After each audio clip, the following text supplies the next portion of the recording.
Hello प्यारे बच्चों, क्या हालचाल आप सभी के डियर स्टूडेंट्स। नवदीप सर की फिजिक्स की क्लास में आप सभी का स्वागत है प्यारे बच्चों। तो देखिए प्यारे बच्चों, अपने जो चल रहा था क्लासिकल मैकेनिक्स और इसमें अपना टॉपिक है वो गैलीलियन ट्रांसफॉर्मेशन चल रहा था। ठीक है, तो गैलीलियन ट्रांसफॉर्मेशन जो टॉपिक है इसमें जो अपने आज करेंगे वो इसके सब टॉपिक कर रहे थे। जैसे पिछली वीडियो थी उसमें अपने 4 टॉपिक किए थे। आज वाली ये जो वीडियो है काफ़ी दिनों बाद आपके पास पहुंच रही है, तो उसके लिए मैं सॉरी कहता हूँ। मैंने उसका कारण आपको इससे जस्ट पहले वाली वीडियो में बता दिया है कि क्या हो गया था। अब अपने रेगुलर चलेंगे। तो आज 8वां पार्ट है इस वीडियो का, और इसमें देखो जो अपने करने जा रहे हैं टॉपिक क्या है, एक ही टॉपिक है, ज़्यादा बड़ा नहीं है।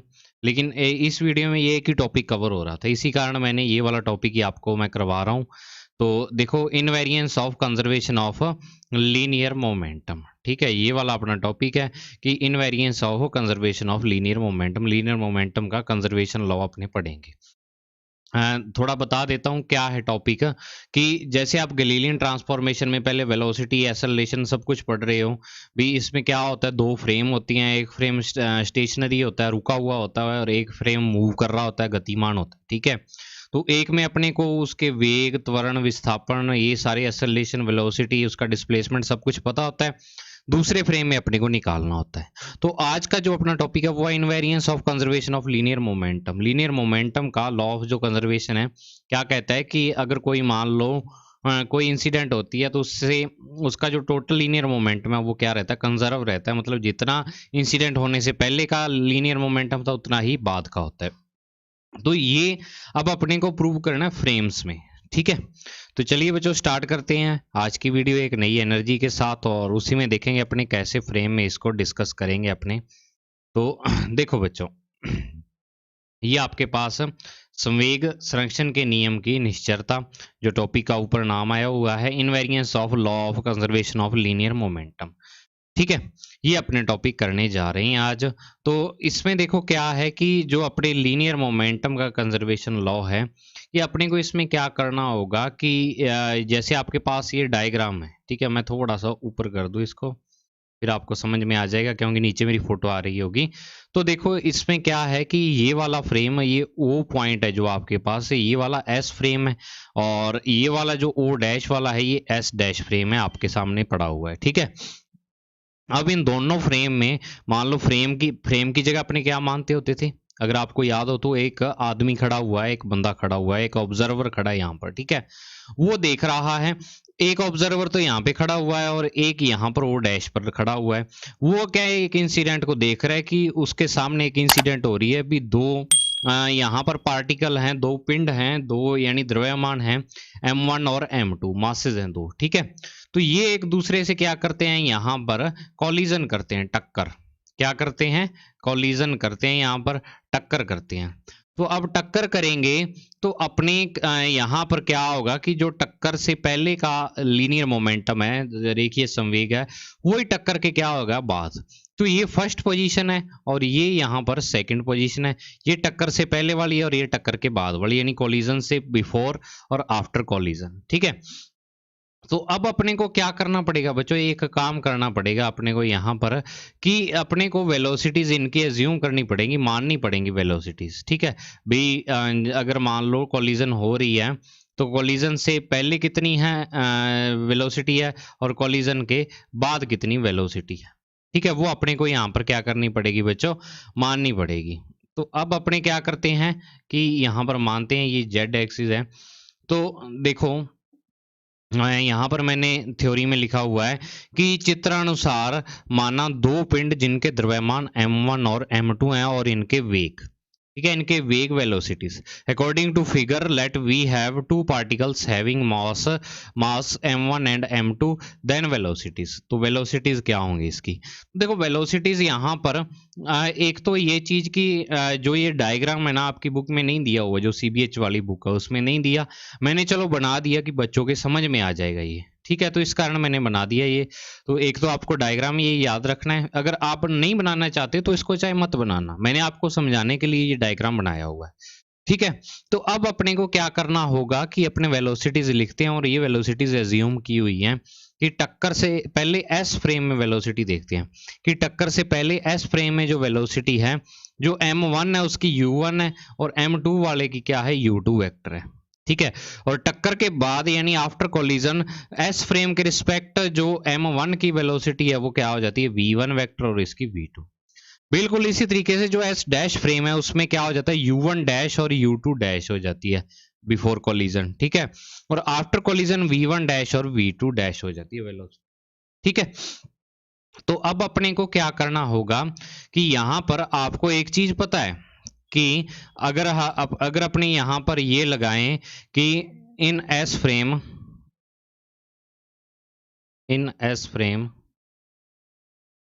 जो एस फ्रेम है by law of conservation of linear momentum, by law of conservation of linear momentum, रेखीय संवेग संरक्षण के नियम से। तो एस फ्रेम में अपने रेखीय संवेग संरक्षण नियम लगाते हैं। तो देखो अगर मैं रेखीय संवेग संरक्षण मतलब कि लीनियर मोमेंटम का कंजर्वेशन लॉ लगाऊं तो यहाँ देखो क्या आ जाएगा, m1 u1 वेक्टर। ठीक है, और प्लस में क्या आ जाएगा, m2 u2 vector is equal to m1 v1 vector plus m2 v2 vector, ये आ जाएगा। ठीक है, ये तो आप ऐसे मान लो कि गिवन है, ये अपने को क्या है, गिवन है, ये वाली चीज अपने को बताई हुई है यहाँ पर एस और एस डैश फ्रेम के लिए।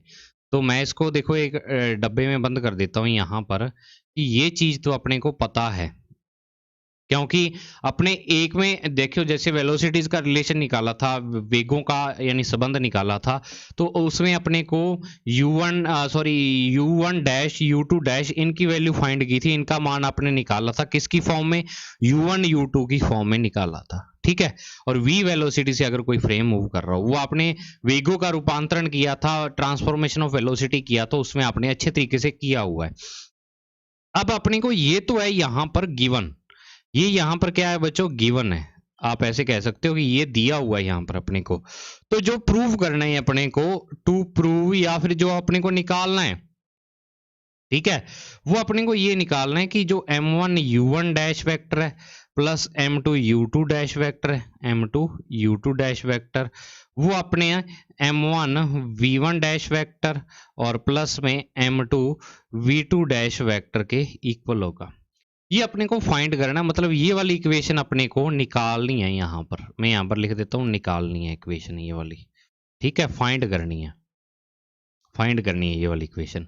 तो अब अपना जो मेन टारगेट है वो ये है कि ये वाला रिजल्ट अपने को चाहिए अब। ठीक है, ये वाला रिजल्ट चाहिए। तो देखो इस वाले रिजल्ट को निकालने के लिए अपने क्या करते हैं यहाँ पर कि ऊपर ये वाली इक्वेशन जो गिवन है इसको अपने मान लेते हैं कि ये है अपने पास इक्वेशन नंबर फर्स्ट। ठीक है, फर्स्ट इक्वेशन है, इसको मान लो आप।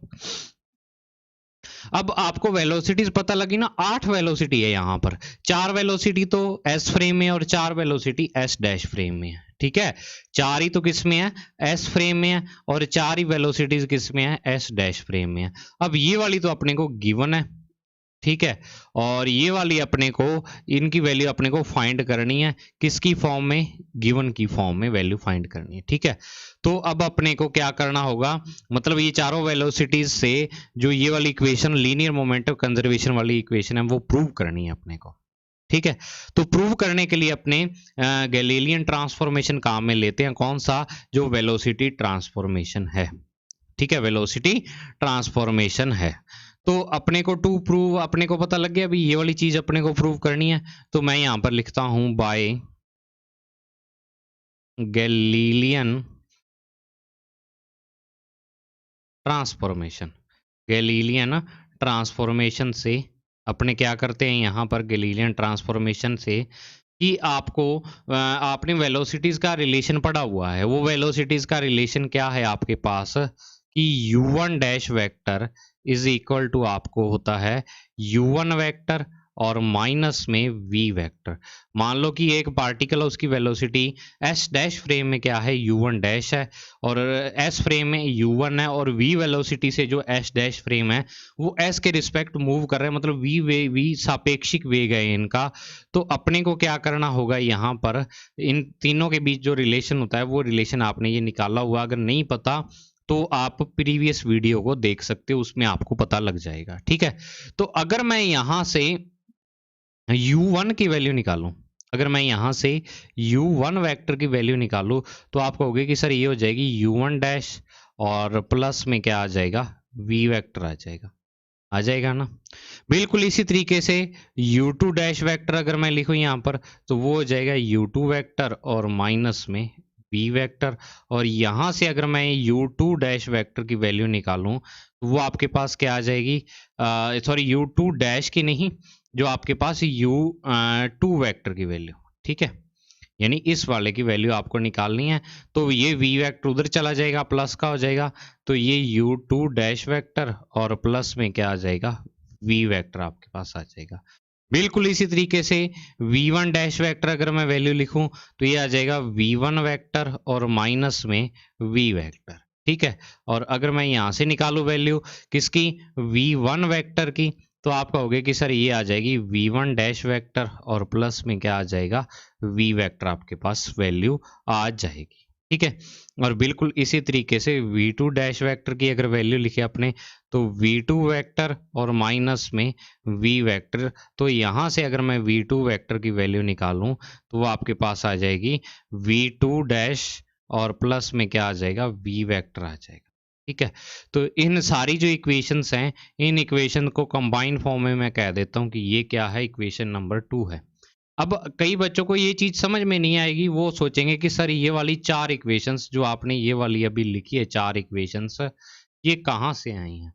ठीक है, तो अगर बच्चों ये आपको इक्वेशन नहीं पता, तो आप इससे प्रीवियस वीडियो में गैलीलियन ट्रांसफॉर्मेशन में वेलोसिटी ट्रांसफॉर्मेशन वाला टॉपिक आप देख लो। ठीक है, तो उसमें आपको पता लग जाएगा कि ये वाली इक्वेशंस कहाँ से आई हैं। तो अब अपने क्या करते हैं कि बाय पुटिंग वैल्यूज फ्रॉम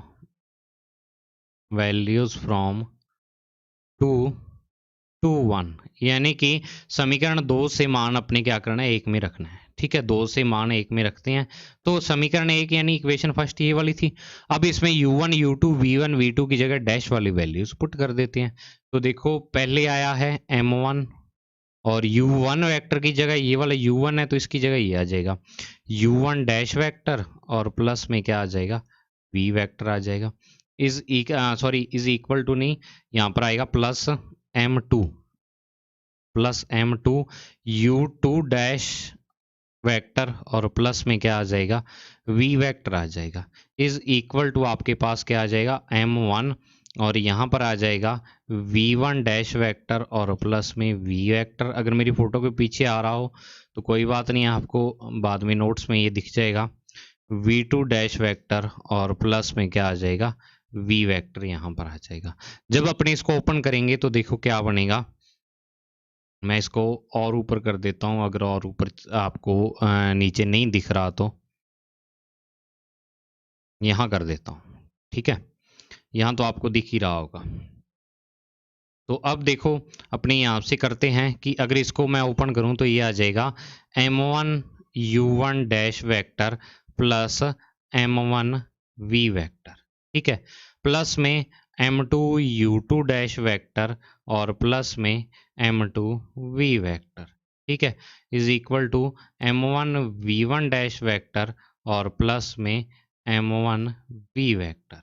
ठीक है, और प्लस में m2 v2 डैश वेक्टर और प्लस में m2 v वेक्टर।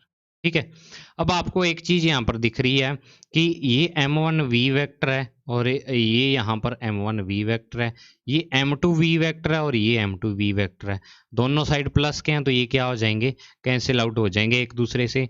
और जब ये कैंसिल आउट होंगे बच्चों, तो जो आपके पास फाइनल बचेगा यहाँ पर m1 u1 dash vector plus m2 u2 dash vector और इज इक्वल टू में क्या आ जाएगा, m1 v1 dash vector plus में m2 v2 डैश वेक्टर, और यही अपने को क्या करना था, प्रूव करना था। तो अपने क्या आ जाएगा, प्रूव्ड, यानी कि अपने ये प्रूव कर चुके हैं। तो इससे क्या प्रूव होता है, पता क्या लगता है अपने को, इससे प्रूव क्या हुआ, इससे ये बात प्रूव हुई कि अगर मान लो दो पार्टिकल हैं, ठीक है, दो पार्टिकल हैं, इसको समझ लो अच्छे तरीके से भी, आपके पास दो पार्टिकल हैं और दो पार्टिकल को आप एक एस फ्रेम से देख रहे हो और एक एस डैश से देख रहे हो। तो एस फ्रेम में अपने माना हुआ है कि जो लीनियर मोमेंटम है वो क्या है, कंजर्व है। क्या है, कंजर्व है, मतलब कि लीनियर मोमेंटम जो रेखीय संवेग है वो क्या है, संरक्षित है। तो अगर एस में संरक्षित है तो एस डैश में भी ये क्या हो जाएगा बच्चों, संरक्षित ही रहेगा। संरक्षित रहने का मतलब पता है क्या है, संरक्षित रहने का मतलब है भी जितना पहले था उतना ही बाद में रहेगा, मतलब कोई चेंज नहीं आएगा उसमें, कि मान लो यहाँ पर 40 था तो बाद में भी 40 रहेगा। हाँ, देखो एक साइड का देखो, अगर मैं पार्टिकल की बात करूं तो देखो पहले इस पार्टिकल का फर्स्ट फ्रेम में u1 वेलोसिटी थी, लेकिन अब u1 डैश हो रही है। वेलोसिटीज चेंज हो रही हैं, सारी चेंज हो रही हैं। पहले u1 u2 v1 v2 थी, अब u1 dash u2 dash v1 dash v2 dash, velocities change हो रही हैं, लेकिन टोटल लीनियर मोमेंटम है वो क्या हो रहा है, सेम रह रहा है।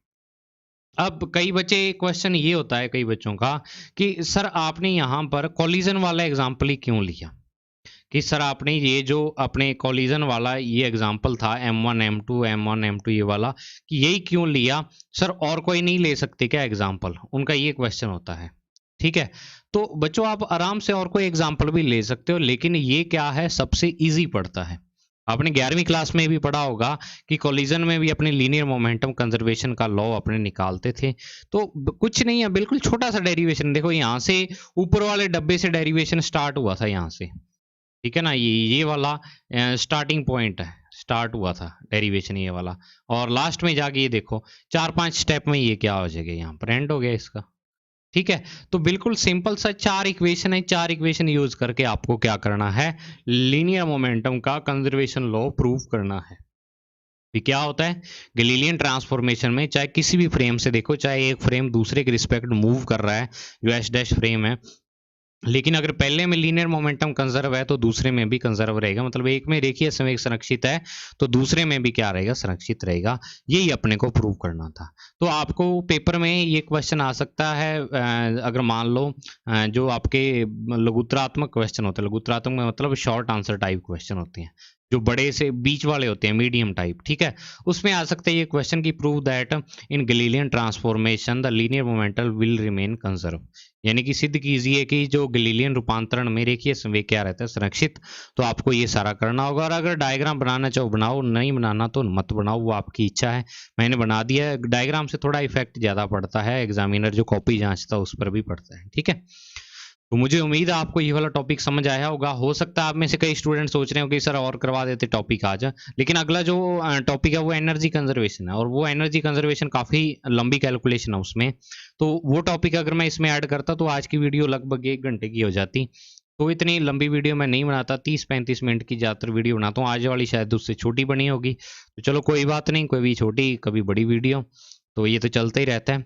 लेकिन अब अपने क्या है, रेगुलर रहेंगे बच्चों। आप टेलीग्राम चैनल पर इसका पीडीएफ मिल जाएगा आपको, नीचे टेलीग्राम चैनल का आपको लिंक आ रहा होगा। आपको क्या करना है, लिंक, एंड वैसे तो नहीं, मैं वैसे तो लिंक आपको डिस्क्रिप्शन में मिलता है वीडियो के, लेकिन अगर आप टेलीग्राम ऐप आपके पास है तो उसमें आप जो नीचे आरबीएससी फिजिक्स नोट्स यहाँ नीचे लिखा हुआ है ना, जो आपके पास ये नीचे लाइन में, तो उसमें आप क्या देख सकते हो, वो आरबीएससी फिजिक्स नोट्स वैसे का वैसे टाइप करना, आपको टेलीग्राम चैनल पर दिखेगा मेरा, और उस जो 10 चैनल को ज्वाइन कर लेना। 1300 से ऊपर सब्सक्राइबर हैं, और ज़्यादा से ज़्यादा अपने फ्रेंड्स के साथ इस वीडियो को शेयर करना।